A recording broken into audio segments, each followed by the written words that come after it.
Əmr biməruf və nəhy əz münkərdən danışırdıq. Çox əhəmiyyət verilən ilahi bir vəzifələrdən yaxşılığa dəvət və pisliklərdən çəkindirmə. Keçən məclisdə bu ilahi hökmün bəzi şərtləri var idi danışdıq. Onlardan birinci buydu ki, dəvət elədiyimiz yaxşılıq vacib olmalı, çəkindirdiyimiz işdən haram işlərdən olmalıdır. Belə olduğu halda vacibdir. Yəni, əgər bir nəfər vacibatı tərk eləyirsə, mənə vacibdir ki, onu o vacibə dəvət eləyim. Bir adam hansısa bir harama mürtəkib olursa, haram iş görürsə, digər şəraitlərlə yanaşı. Mənə vacibdir ki, onu o haram işdən çəkindirim. Amma birdən iş müstəhəb olsa, dəvət elədiyim iş müstəhəbdir, çəkindirdiyim iş məkruhdur. Belə olan halda əmr biməruf və nəhy əz münkərdən müstəhəb olur. Yəni, vacib deyil. Bu işi görsən, müstəhəbət dəvət eləsən və məkruh işdən çəkindirsən, bu iş mənim üçün müstəhəbdir, yəni savabı var. Burada bir məsələyə diqqət eləməliyik. Bu, əmr biməruf və nəhy əz münkərdə bir əxlaqi nöqtədir. Kimi ki, dəvət eləyirik və kimi ki, hansısa bir işdən çəkindiririk, onu qarşımızda görməməliyik. Bizim müqabilimizdə deyil bu. Onun kənarında görək özümüzü. Yəni, ona bir düşmən kimi, özümüzün bir müxalifimiz kimi baxmayaq. Müstəhəb işə dəvət elədik, məkruh işdən çəkindirdik ya digər işlərdən, o qəlbimizdə din qardaşımıza, din bacımıza olan o məhəbbətdən qaynaqlanmalıdır. Və bu səbəb olmamalıdır bizim çəkindirməyimiz və yaxud hər hansı bir işə dəvət eləməyimiz, xüsusilə müstəhəb və məkruh işlərdə qarşı tərəfi əziyyət eləmiş olar. Buna çox diqqət eləməliyik ki, bir iş müstəhəbdir, Allah heç ondan istəməyibdir bu işi. Vacib eləməyib Allah. Biz amma ondan hər hansı bir müstəhəb bir şey ilə tələb edirik ki, qarşı tərəfi əziyyət eləyir. İstəyirik biz savaba bataq, onun qarşı tərəfi əziyyət eləməklə əksinə günaha batırıq. Ona görə bu məsələyə diqqət eləməliyik ki, o qarşı tərəfi incitməyək.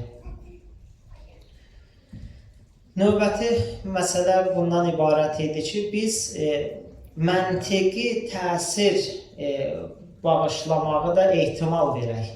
Bilək ki, mən bu şəxsə hər hansı bir işə dəvət eləsəm və ya pis işdən çəkindirsəm, qarşı tərəfə təsirli olacaqdır. Bu, keçən səfər bunlar barədə danışmışam, bu əlavə mətləblərdir, bu hamısının kənarında deyirəm.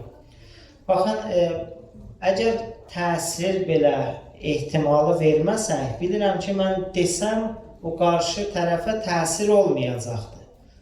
Belə olan halda vacib deyil mənə, başqasını dəvət edeyim və ya pis işdən çəkindirim. Amma alimlər qeyd ediblər ki, bu işdə də yəni bir formada etirazını bildir. Yazmaqla, reaksiya ilə, müxtəlif məsələlərin düzdür, sənin boynunda deyil bu.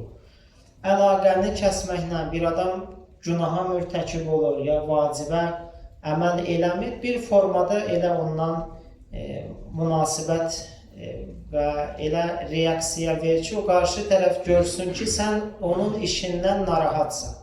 Və sonuncu fiqhi məsələ də bunu qeyd edeyim. Bəzən bir qrup insanlar üçün o qarşı tərəfin təsiri ehtimal verir ki, təsir eləməyəcək. Biz məsələn məsciddə oturmuşuq 50 nəfəri. 10 nəfəri bilir ki, mən desəm ona təsir eləməyəcək. O birsən 10 nəfər amma bilir ki, mənim deməyim təsirlidir. Belə olan halda o təsir ehtimalı verənlərə vacibdir ki, qarşı tərəfi ki, vacibi tərk edib, vacibə dəvət eləsin və pislikdən və haram işdən çəkindirsin. Allah inşallah bizi şəri məsələlərimizi örgənib, onlara diqqətlə əməl edənlərdən qərar versin, salavat seçin.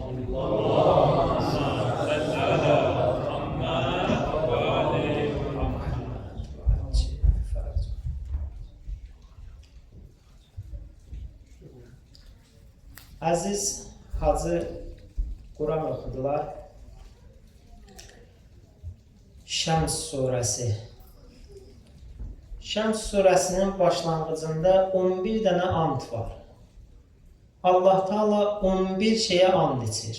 Vaxtınız olsa tərcüməsinə baxarsınız. Şəms surəsi.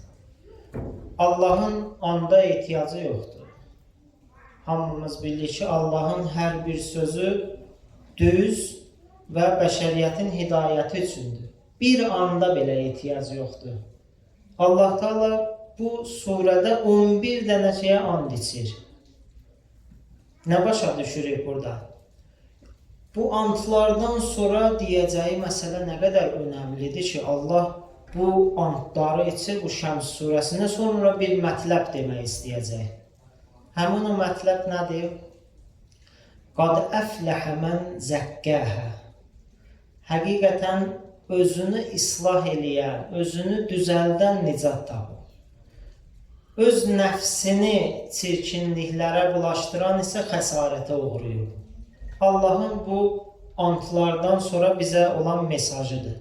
Əllamə Təbətəbai eşitmişsiniz adını. Çox böyük şiə alimlərindəndir. Əl-Mizan təfsiri var, 20 cild Quran-ı Kərimə təfsir yazıb. Hazırda böyük mərcə-i təqlid Əllamə Cavadi Amili buyurur ki, Əllamə Təbətəbai Əl-Mizanda elə şeylər, mətləblərə işarə eləyib ki, insanlar əsrlər sonra onu başa düşəcəkdir ki, nə demək istəyirdi. Çox böyük alimdir. Bu alimin bir sözünü vurğulamaq istəyirəm. Buyurur ki, bizim bu dünyada ən vacib işimiz insanın özünü düzəltməsidir. Peyğəmbər Əkrəm bunu böyük cihad adlandırıb. Əskərləri bir vaxtı bir cihaddan gəldilər, müharibədən, döyüşdən. Gələndən sonra Peyğəmbər Əkrəm buyurdu, xoş olsun o ordunun halına ki, kiçik cihaddan gəliblər və onları böyük cihad gözləyir. Qaldılar, belə ki, biz bu qədər gedib döyüşmüşük, vuruşmuşuq, buna hələm kiçik cihad deyirsənsə, böyük cihad nədir? Peyğəmbər Əkrəm buyurdu ki, böyük cihad insanın öz nəfsindən cihad eləməsidir. Öz nəfsini islah eləməsidir. Böyük cihad adlanması da məlumdur. Böyüyü, kiçiyi yoxdur. O birisi cihad uşaqlara vacib deyil, qadınlara vacib deyil, yaşlı insanlara vacib deyil. Müəyyən bir zaman çərçivəsindədir. Amma böyük cihad və dediyimiz nəfsin islahı bütün zaman insan elə dünyaya gələndən qəbr evinə gedənə kimi bu məsələdə cihaddadır. Ona görə böyük cihad adlanır və hamı üçündür. Və bu məsələdə insanın özünü islah məsələsində bir nöqtə deyim, mövzum bu deyil. Bir nöqtə deyim, keçirəm onun üzərindən. İnsanın özünü islah eləməkdə, əgər bilmək istəyiriksə düz yolda gedirik, özümüzü islahda, bilməliyik ki, özümüzü islahda insan nəfsini sındırmalıdır. Bəzi şeylər bizə çətin gəlməlidir. Əgər çətin gəlmirsə, belə ki, o nəfsin islahı yolunda düz addım atmırıq. İnsan gərək o nəfsani istəklərini əyaqlaya bəzən. O bəzən o ürəyi istədiyini eləməyə, o ürəyi istədiyini eləməmək əziyyətdir, çətindir. Bu çətinliyi hiss eləsə, bilsin ki, o düz yolda addımlayır. Nəfsin islahında çox önəmli mərhələlərdən biri keçmişi paklamaqdır, keçmişi düzəltməkdir. Bu keçmiş düzəlməsə, insan o nura tərəf addım ata bilməz. Keçmiş, yəni günahlar, günahlardan tövbə eləmək, insanın Allahdan bağışlanma diləməsi, həqiqi tövbə etməsidir. Bu bir qaranlıqdır, insanın qəlbində bir qaraltı yaradıbdır bu günahlar. Və biz də istəyiriksə Allah tərəfə addımlayaq, Allah tərəfə gedək, gərək bu keçmişimizi düzəldək. Və bunun yolu yalnız tövbədir. Əgər bu işi görməsək, günahlar qəlbimizi daşlaşdıracaq. Daşlaşdırandan sonra nə insanın göz yaşı olar, nə ibadət halı olar. Bunlardan qurtulmağın yolu budur ki, insan tövbə eləsin. Tövbə necə olacaq? Bugünkü mövzum budur. Yəni bu barədə danışacaq ki, tövbə nədir? Quran-ı Kərimdə çox sifariş edir bu məsələyə. Quran-ı Kərimdə çox saylı ayələr var, insanı tövbəyə çağırır. Baxın, görün Allah necə mehriban hamını dəvət edir. Bismillahirrahmanirrahim.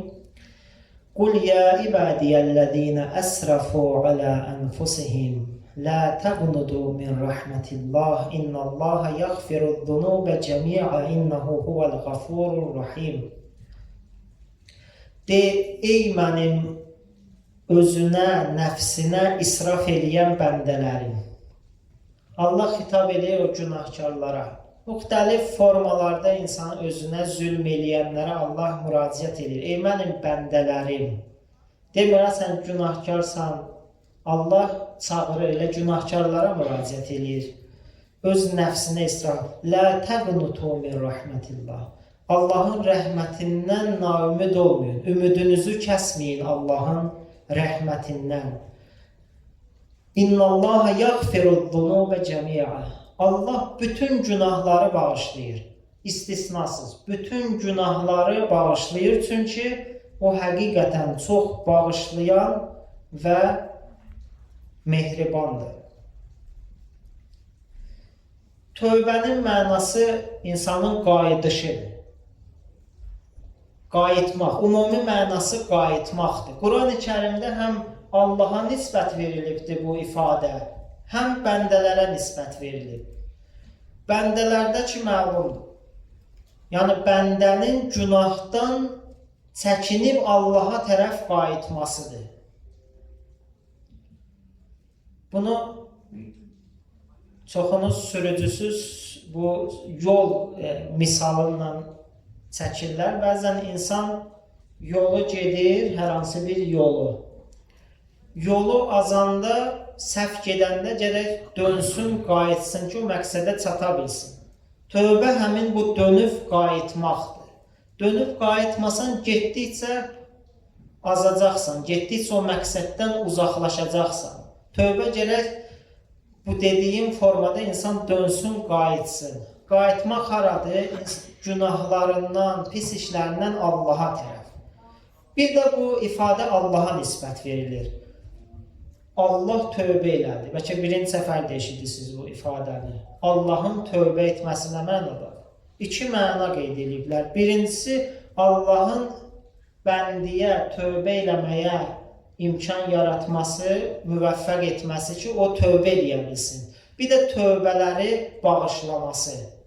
Təvvab, Allaha Təvvabur Rahim Quran-ı Kərimdə çox ki, Allah tövbə eləyəndir. Mənası budur ki, Allah yəni tövbələri çox bağışlayandır.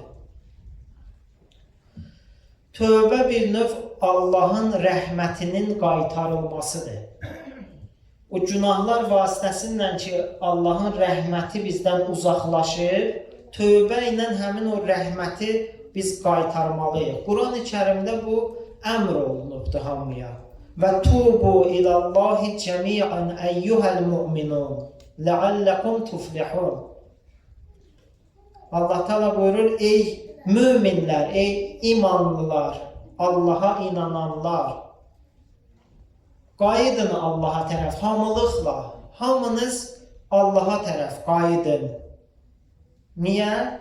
Qayıdın ki, nicat tapasınız. Bu bir dənə əmrdir, Allah Teala əmr edib. İstisnasız hər zaman insanın tövbəsi qəbuldur. Hər zaman, indi şəraitlərini də deyəcəm, o şəraitlərlə həmişə qəbuldur. Bir yerdə insanın tövbəsi qəbul deyil. O ki, ölüm anı çatır, artıq əli hər yerdən üzülür, o zaman artıq insanın tövbəsi qəbul deyil. Firon barədə eşidirsiniz Həzrəti Musa Aleyhisselamın dövründə. Suda ki, qərq olurdu, batırdı suda, o vaxtı dedi ki, Āməntu bi Rabbil aləmin. O vaxtı dedi ki, o aləmlərin Rəbbinə iman gətirirəm. Faydası olmadı ona. Həmin o tövbənin faydası olmadı. Deməli, tövbə yalnız ölüm əyağında, ölüm nişanələri ki, insana gəlir, o vaxtı insanın tövbəsi qəbul deyil. Görün necə mehriban Allahımız var. O son ana kimi bizə şans verir qayıtmağa. Peyğəmbər Əkrəmdən bir hədis var, sadalayır. Bir ki, Allah Teala insanın ömrünə bir il qalmış onu bağışlayar. Sonra buyurur, yox, bir il çoxdur, bir ay qalmış. Bir ay çoxdur, bir həftə. O düşür son ana kimi ki, bir saat qalmış belə, bir an qalmış belə, insan doğrudan o şəraitinlə tövbə eləsə, Allah onu bağışlayar. Və Allah da buna vədə verir. Allah vədə verib ki, bağışlayacaq. Və Allah vədəsinə xilaf çıxmaz. Mən indi 3 şərt qeyd edəcəm hədisə əsasən ki, bu şəxslərin tövbəsi qəbul olmaz. İmam Baqir əleyhissalamdan hədisdir, buyurur ki, Vallahu Teala la yuazzibu abdən ba'də təvbəti vəl-istiğfar illə bisu'i zənnihi və təksirihi fi rəcaihi lillah. Allah Teala heç bir bəndəni əzab eləməz, onun tövbəsini qəbul eləyər. Bu şərtlə ki, Allaha qarşı suizəni olmasın.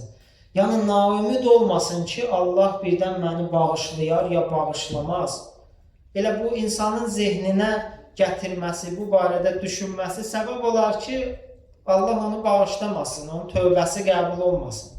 Çünki inanmır hələm, tövbə eləyib, inanmır ki, Allah məni bağışlayar ya yox. Tövbənin önəmli şərti budur ki, insan yəqin eləsin, bilsin ki, Allah buna vədə verib, Allah hamımızı çağırır. Ola bilərmi ki, Allah çağırsın, sonra da bizi bağışlamasın.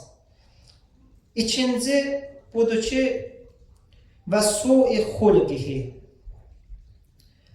Bir də Allah o şəxsləri bağışlamaz, bu hədisə əsasən. İnsan tövbə eləyə, yenə də pis əxlaqda qalar, bəd əxlaq olar. Baxın, İnsan birinci ilk növbədə qəbul eləməlidir ki, mən günahkaram, mənim günahlarım var, mənim bəzi xətalarım var, mən gərək bunlardan tövbə eləyəm, qaydam. Günah yalnız şərab içmək, nəuzubillah, zina etmək, bunlar deyil yalnız. Bu qədər günahlar var ki, insanı ruhunu qaraldır, namazın şirinliyini hiss eləmir insan o günahlar vasitəsindən. İbadətin şirinliyini dərk eləmir, əziyyət çəkir. Gecə ibadətindən ona yalnız oyaqlıq qalır. Quran tilavətindən ona yalnız əziyyət qalır, oxumaq qalır. Niyə? Səbəbi budur ki, o günahlara mürtəkib olmuşuq, qaraldıb ruhumuzu və biz o ibadətin şirinliyini dərk edəmirik. Bir namaz qılanda, bir əvvəlində bilirik namazdayıq, bir də qutarandan sonra bildik ki, salamları dedim, çıxdım namazda. Huzur-i qəlb tapa bilmirəm, fikrim, ruhum Allahın yanında olanmır. Səbəb nədir? Bu günahlardır. Ona görə bu məclislər tövbə məclislərdir. İnsanın o halının dəyişilmə məclislərdir. İnsan bu məclislərdə yalnız sinə vurmaq deyil, bunlar lazımdır, gözəldir. Bu məclislərin nəticəsi bu olmalı ki, mən dəyişim bu məclislərdə, düzəlim, insan düzəldən məclislərdir bu məclislər. İkinci budur ki, insan əgər yenə də bəd əxlaq qalsa, əxlaqını düzəltməsə, başqasına suizan eləyir, acı dildir, müxtəlif pis əxlaqlara mürtəkib olursa, o şəxsin tövbəsi qəbul deyil. Və üçüncü də budur ki, qeybət, möminlərin qeybətini eləsə, həmin şəxsin tövbəsi qəbul olmaz. Bu qeybət məsələsi həm çox yayılmış bir dənə dərddir, problemdir, həm də çox pis təsirləri var. Onlardan biri tövbənin qəbul olmamasıdır. Biz bəzən qeybət, hələm anlayışımız zəifdir qeybət barədə. Biz elə bilirik ki, olan şeyi kiməsə barəsində demək olubdur, bu qeybət deyil. Bəli, olmayan şey desən, bu töhmətdir, bu daha böyük günahdır. Qeybətin elə mənası odur ki, bir müminin, bir müsəlmanın o olmayan yerdə eybini deyəsən. Fərqi yoxdur, nə eyib işlədir, başqaları bilmir, sən gəlib onun qeybətini edirsən, onun barəsində danışsan, bu qeybətdir, böyük günahdır. O dərəcədə önəmlidir ki, tövbənin qəbul olma şərtlərindən də biri budur. Əleyhissalam buyurur ki, Ət-təvbətə alə ərbəəti ərqam. Tövbənin 4 dənə əsas şərti var. Mən bu şərtləri əvvəl Əleyhissalamdan, sonra Peyğəmbər Əkrəm 10 dənə şərt qeyd edir. Onları tez sadalayım, sonra tövbənin təsirlərini qeyd eləyəcəm və sonra sözümü yekunlaşdıracağım. Əleyhissalam 4 dənə şərt deyir. Nədmun bil qəlb. İnsanın qəlbində peşmançılığı. Birinci əsas şərt budur ki, insan doğrudan peşman olar. O peşmançılığı bəzən deyiblər ki, tövbə ilə budur. Bir hədisdə vurğulanır ki, مَا مِنْ عَبْدٍ أَزْنَبَ زَنْبًا فَنَدِمَ عَلَيْهِ إِلَّا غَفَرَ اللّٰهُ لَهُ قَبْلَ أَنْ يَسْتَغْفِرَ. İmam Sadiq Aleyhisselamdandır. Buyurur ki, elə bir bəndə yoxdur ki, günah eləsin və sonra o günahına görə peşmançılıq çəksin. Həqiqətən qəlbində peşman olsun. Elə bir bəndə yoxdur ki, belə olsun, Allah onu bağışlamasın. İnsan peşman olsa dərhal, hətta dilində istiğfar eləməmiş Allah onu bağışlayar. Deməli, birinci budur ki, qəlbdə peşmançılıq. Qəlbdən məqsəd insanın daxilidir. Daxilində insan peşman ola bu pis işə. İkinci, vəl istiğfarun bil lisan. Dili ilə istiğfar eləsin. Allahdan bağışlanma diləsin. Əstəğfirullah Rabbi və ətub ileyh. Öz dilinizdə də müxtəlif ifadələrlə insan gərək dilindən Allahdan bağışlanma istəsin. Üçüncü, əməlun bil cəvarih. Əməlində də bu tövbəni göstərsin öz əməllərində. Əgər başqasının haqqını tapdalayıbsa, onları öz haqq sahiblərinə qaytarsın. Bir nəfər bir qoca kişi Bəni Umeyyə hakimiyyətində olub. Sonra gəlir, tövbə edir, İmam Baqir Aleyhisselamın yanına gəlir, deyir, mən tövbə eləmişəm, mənim tövbəm qəbuldur mu?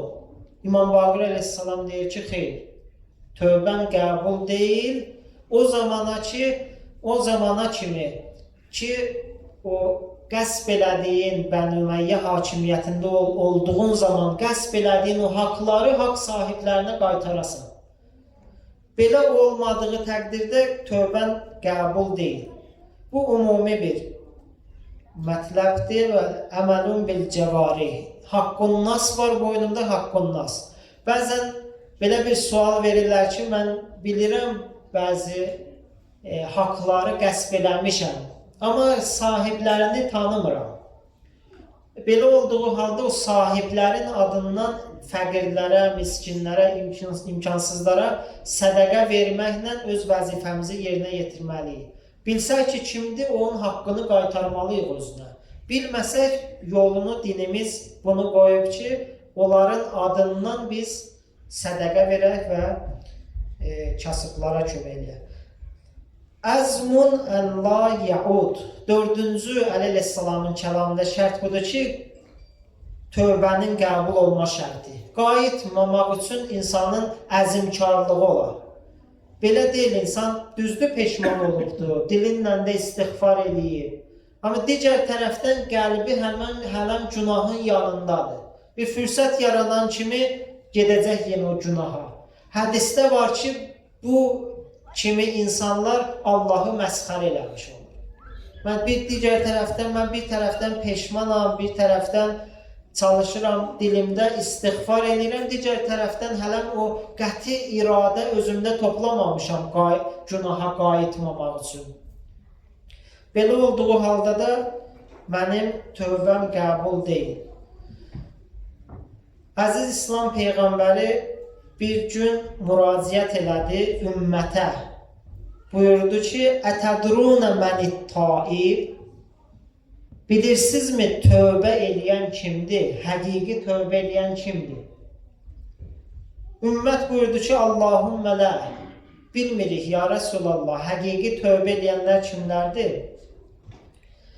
Həzrət 10 dənə xüsusiyyət sayır. Buna diqqətlə qulaq asın, mən sözümü yekunlaşdırıram. Qalə, İzə təbəl abdu və ləm yərzəl xusəmaə fələysə bitaibin. Əgər bir insan tövbə eləyə, bir bəndə tövbə eləyə, amma insanların malını ki boynunda var, haqqonnas var, onları qaytarmaya. Belə insan tövbəkar deyil. Bu birinci mətləbdir ki, bayaq danışdıq.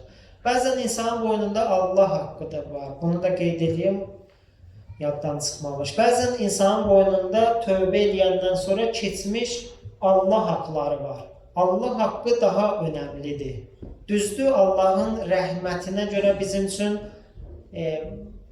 elə yanaşacaq ki, Allah öz rəhmətindən bir çoxumuz Allahın bağışlanmasına şamil olacaq. Amma bu o demək deyil ki, insan haqları Allah haqlarından üstündür. Bəli, insan haqları daha çətindir. Çünki o qarşı tərəfdə insandır. Allahın haqlarında qarşı tərəf Allah təbarək və Teala'dır və öz rəhmətinə əsasən bizim çox məsələlərimizi bağışlayacaq. Amma bu o demək deyil ki, Allahın haqqı insanın haqlarından əhəmiyyəti azdır. Müqayisə olması deyil Allahın haqqı. Ona görə tövbə eləyəndən sonra boynumuzda Allah haqqı varsa, keçmiş namazlarımız var, qılmamışıq. Oruclarımız var, tutmamışıq. Xumsumuz var, zəkatımız var və digər ilahi haqlar varsa, onları bərpa eləməliyik. Tövbənin əsas şərti bu, həmin bərpa eləməkdir. Əgər özümüz qıla bilirik, özümüz qılanmasaq, ən azından evladlarımıza vəsiyyət eləyək ki, mənim filan qədər qəzə namazım var. Mən filan qədər oruc qəzam var, bu qədər mən qılmamışam. Bunları məndən sonra yerinə yetirin. İkinci, وَمَنْ تَابَ وَلَمْ يَزِدْ فِي الْعِبَادَ فَلَيْسَ بِتَائِبٍ. Peyğəmbər Əkrəm buyurur, bir adam tövbə eləsə, amma ibadətini artırmasa tövbəkar deyil. Həqiqi tövbə eləyən deyil. Əlbəttə bu məsələyə diqqət eləyin. Bayaq qeyd elədim ki, tövbə o peşmançılıqdır. İnsanın həqiqi peşmançılığı olsa ilə tövbəkar sayılır. Bunlar tövbəni kamala çatdıranlardır.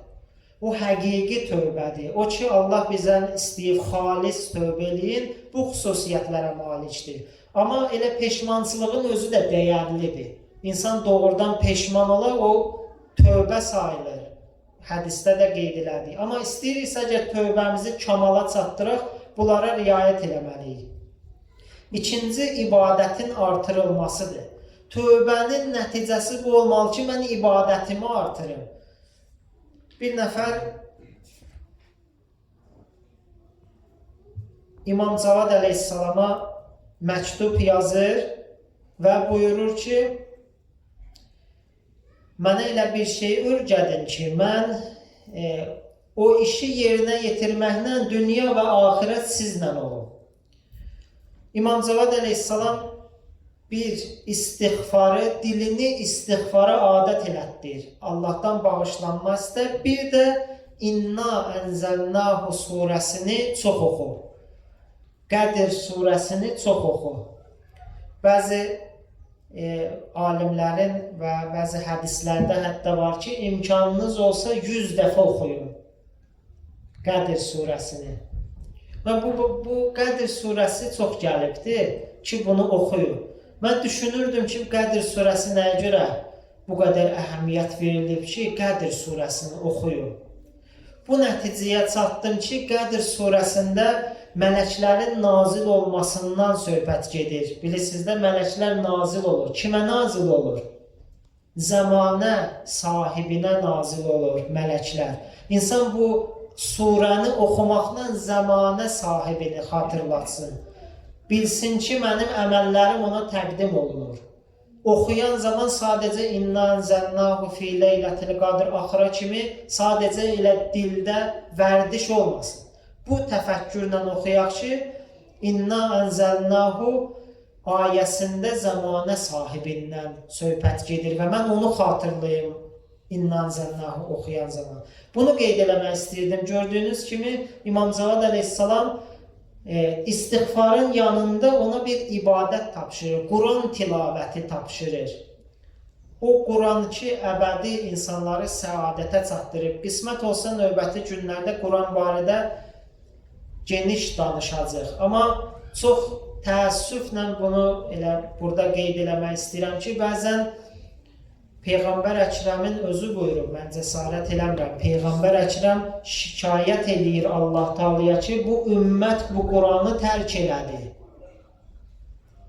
Yəni bir müsəlman üçün həqiqətən ki, bizim əsas mənbəmizdir, əsas Allahla rabitəmizdir, Allahın bizlə danışmasıdır. Biz Qurandan xəbərdar deyilik. Quranı oxumuruq heç, oxuya bilmirik, heç bu fikirdə də deyilik. Bizi narahat eləmir ki, mən Quran oxuya bilmirəm. Mən bunun ardınca deyiləm. İndiki zamanədə də və şükür yeridir bu ki, əlhəmdülillah hər bir şərait var. Hər bir şərait var ki, mən Quranı öyrənə biləm. Quranı bilmirəm heç. Bunun fikrində belə deyiləm. Bu doğrudan bir böyük qəbahətdir. Məndən soruşurlar ki, sən müsəlmansan və əsas kitabın nədir? Bir dənə bir xristiyan təsəvvür edin, sizdən soruşur, məndən soruşur ki, müsəlmansan, kitabınız, əsas kitabınız Quran-ı Kərimdə oxuya bilirsən ya yox? Nə yazılıb Quran-ı Kərimdə? Nə var Quran-ı Kərimdə? Bu bir dənə bir doğrudan qəbahətdir. Allah hamımıza tövfiq versin. Bu günlər Quranla barışma günləridir. Adam gərək dərk eləyə ki, mən gərək gedim Quranın sorağına. Deməli, bir növbəti şərt budur ki, insan ibadətini artırsın. Yalnız tövbə deyil. وَمَنْ تَابَ لَمْ يُغَيِّرْ لِبَاسَهُ فَلَيْسَ بِتَائِبٍ. Bir nəfər tövbə eləsə və libasını dəyişməsə, paltarını dəyişməsə, tövbəkar deyil. Bunu mən belə başa düşürəm ki, əgər qəsbi yolla o paltarları, libasları və bunun kimi hər nə buna mənsubdur, onları bərpa eləməsə tövbəkar deyil. Və yaxud bir mənası bu ola bilər ki, bir adam elə bir formada geyinir ki, bütün bədən üzvləri görünür və burada bu məclisdən uzaq, məsələn, yaydı, şortiklə gəzir ya başqa formada geyinir, bu libasını bir tənzim eləyə, düzəldə. وَمَنْ تَابَ لَمْ يُغَيِّرْ رُفَقَاءَهُ فَلَيْسَ بِتَائِبٍ. Növbəti məsələ budur ki, bir nəfər tövbə eləsə, amma ətrafını dəyişməsə, oturub durduqlarını dəyişməsə, tövbəkar deyil. Bu dostlardan məqsəd insanı Allahdan uzaqlaşdıran dostlardır. Quran-ı Kərimdə bir neçə dənə təəssüflər var. İnsan həsrət çəkir qiyamət günü. Bu həsrətlərdən biri budur ki, kaş filan kəsi özümə dost tutmazdı. Kaş filan kəslə oturub durmazdı.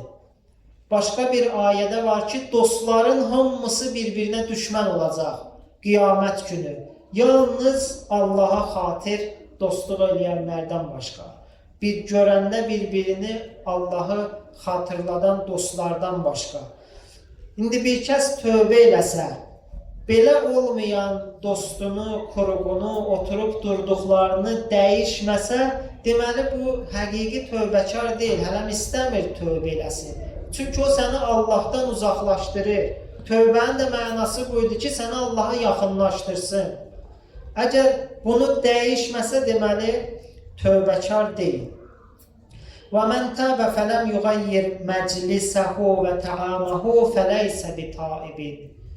Növbəti məsələ budur ki, bir nəfər tövbə eləsə, amma gedib gəldiyi o günah məclislərini, o pis məclisləri dəyişməsə, haram yeməyi, təamını dəyişməsə, tövbəkar deyil.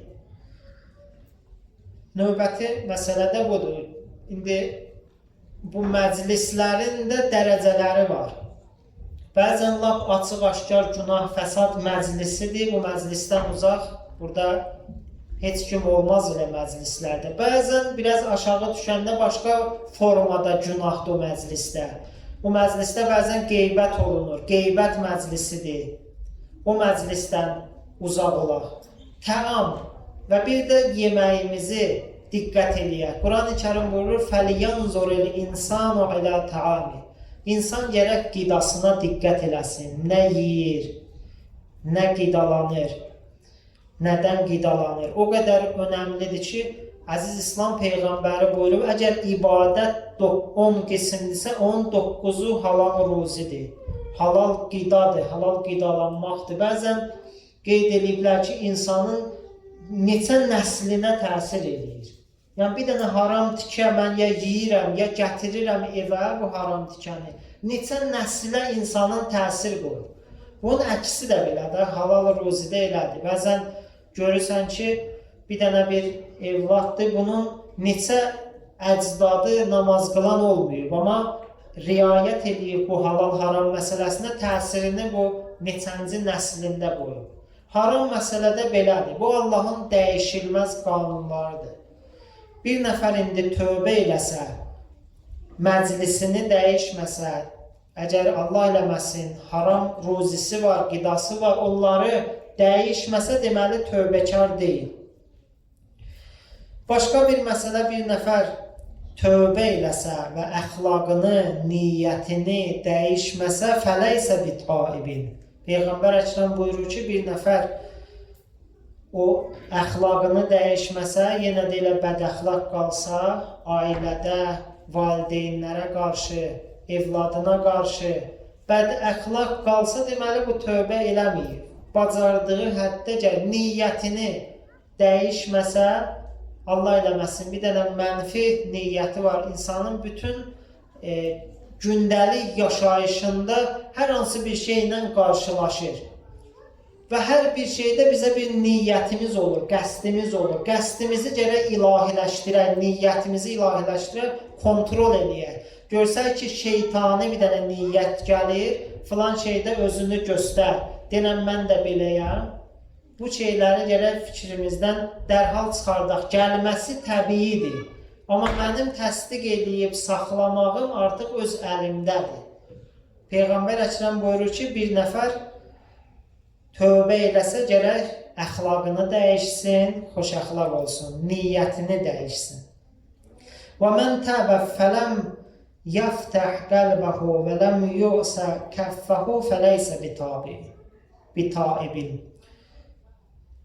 Bir nəfər tövbə eləsə, yenə də paxıl olaraq qalsa, paxıllıq eləsə və bərk olsa, ilahi haqları ödəmir, xumsu ödəmir, ilahi vergiləri ödəmir, bu adam da tövbəkar sayılmır.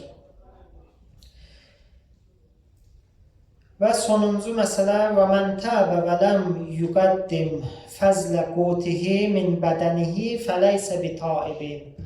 Bir nəfər tövbə eləsə və o haram qidalanmadan olan ki, əti insanda yaranır, onun aradan aparması üçün çalışmasa, o tövbəkar deyil. Məqsəd budur ki, necə ki, günah etməklə bədəninə bəzi ruhiyyələri özündə yaratmısan, bunun müqabilində ibadət əziyyətini özünə ver ki, onu əvəz eləsin.